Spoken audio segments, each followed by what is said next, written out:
L'oignon, légume du pauvre en Inde. Il est au centre d'une crise de l'inflation qui attise la colère de la rue à l'égard du gouvernement. Les pénuries de récolte ont récemment fait tripler le prix de cet ingrédient essentiel de la nourriture indienne, pour culminer à près de 2 $ le kilo. Nombreux sont ceux à ne plus pouvoir se permettre d'en acheter, y compris dans la classe moyenne.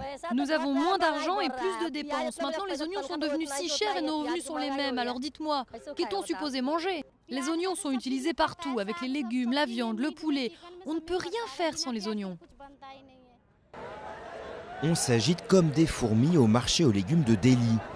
Mais les vendeurs se plaignent que les clients n'achètent tout simplement pas. Selon les chiffres du gouvernement, les prix des aliments de base comme les légumes, le riz, les lentilles ont augmenté jusqu'à 20% cette année. Il y a beaucoup d'inflation, des fois les prix du lait augmentent, des fois c'est le pétrole et le diesel. Tout est plus cher. Personne ne dit jamais nous baissons les prix. Le gouvernement augmente le prix de tout. Que vont faire les pauvres?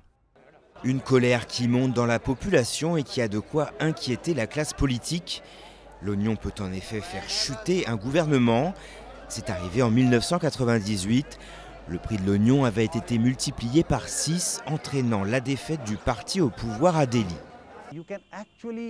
Avec l'oignon, vous pouvez vraiment mener un mouvement de protestation. Vous pouvez mobiliser les gens car c'est un produit qui parle à l'homme de la rue. Et son prix greffe votre porte-monnaie tous les jours. Chaque jour que vous sortez, cela affecte votre porte-monnaie. Le gouvernement essaie de calmer les esprits en interdisant les exportations d'oignons et même en faisant livrer des camions depuis le Pakistan.